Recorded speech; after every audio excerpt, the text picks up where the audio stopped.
I'm James Lynch. This is Early Look. On today's edition, I'm going to be previewing the UFC 300 light heavyweight fight between Aleksandar Rakic and former champion Jiri Prochazka. And if you've never watched the show before, I'm going to go through a bunch of different stats, a bunch of different intangibles, and I'm going to give you my pick at the end. Some of this stuff may have relevance to you. It may not. You can decide at the end because I would love to hear from you in the comments your prediction for this fight. Let's do a quick tail of the tape between these two fighters. 29-4-1 record there for Jiri Prochazka, 14-3 for Rakic, 31 years old to 32, 6'3" to 6'4", 80 to 78. So pretty similar in a lot of ways, height, age, all that stuff.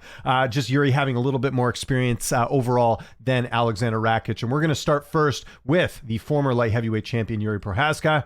Getting everything about him. So BGP, you can see there, 29-4-1. He's the number 2 ranked light heavyweight. He's 31 years old, 6'3" with an 80-inch reach. So he's 1 year younger and has a 2-inch reach advantage in this fight. He was the one-time UFC light heavyweight champion. He's had fight of the night 2 times against Dominic Reyes and Glover Teixeira. He's got performance of the night 2 times against Volkan Ozdemir and Dominic Reyes. He's also the first champion from the Czech Republic. Pretty notable there. Jiri did not have an amateur debut. He went straight to the pros in 2012, in April of 2012. Didn't make his UFC debut until July of 2020, but spent a long time over there in Rizin, where he became the light heavyweight champion. Had a couple nice wins over some UFC and Bellator vets. Jiri hasn't had that many fights in the UFC. It's kind of weird. I think people forget he's only got, 5 fights?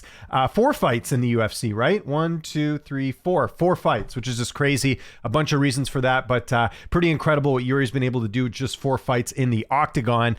He's 3-1 in the UFC. He's got 3 stoppage victories. Some notable wins include Volkan Ozdemir, who was ranked at the time, Dominic Reyes, who was ranked at the time and fought for a title, and Glover Teixeira, which is the fight that won him the title. Some notable losses. The only loss he has is Alex Pereira in the UFC. If you want to go all the way back, though, he did get knocked out by King Mo Lawal back in 2015, and also lost to former UFC fighter Bojan Velikovic in his 4th pro fight. But overall, not much to talk about here with Jiri in terms of his UFC career. He's had a couple layoffs in his career. That's another reason why he hasn't been as active. So if you go from the Volkan Ozdemir to the Dominic Reyes fight, there's a 295-day layoff there. Going from Dominic Reyes to Glover Teixeira, there was a 407-day layoff. Then going from Glover to Alex Pereira, there was a 518-day layoff, and that was obviously because of the shoulder injury. If you remember, he was supposed to rematch Teixeira. We never ended up seeing that fight. Teixeira fighting Jamal Hill, Jamal winning the title, Jamal having to vacate, and then obviously Jiri fighting Alex Pereira.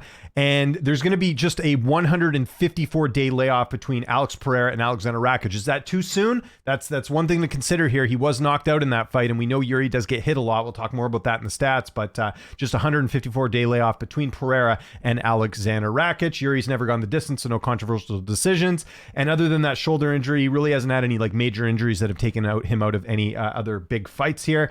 As far as the stats go, Jiri Prochazka, you can see there, significant strikes landed per minute, 5.31. That's very impressive.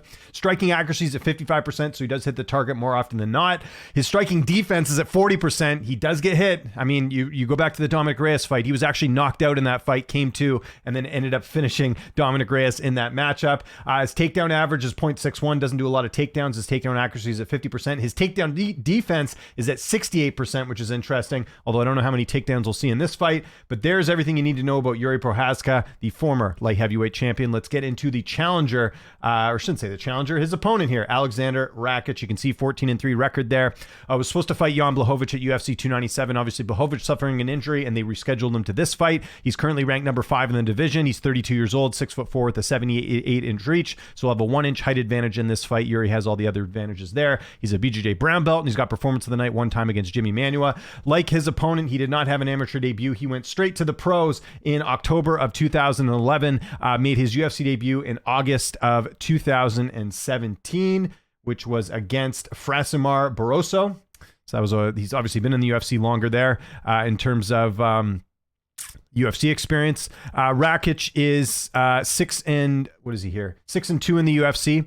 Some notable wins include Anthony Smith and Thiago Santos. Notable losses include Volkan Ozdemir. We'll talk about that in a sec.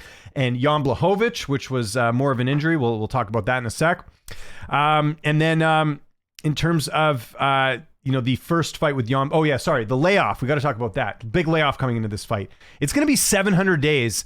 By the time Aleksandar Rakic steps in the cage with Jiri Prochazka. That injury he had against Jan Blachowicz was in May of 2022. I think people forget how long ago that was. So we're talking, 2 years almost, or more than 2 years, close to 2 years since his last fight. So that's a pretty significant layoff coming into this one. 700 days in the prime of his career. We'll see if that matters or not in this fight. I mentioned the Volkan Ozdemir fight. He lost that by split decision. That should have been a win for Rakic. If you go back and look at the media scorecards and MMAdecisions.com, you'll see just one media member scored the fight for Volkan. 7 media members scored the fight for Rakic. So that's one that should have gone Rakic's way. So realistically, we could be talking about a guy who's actually 15-2 instead of 14-3. Just one thing to kind of keep in mind there in terms of what he brings to the table here. Wanted to mention the Jan Blachowicz fight because I think it was ended in a leg injury in the third round. But I went back and watched that, and again, I think people have some revisionist history about that fight. I've heard some people say that Jan dominated the fight. That's just not true.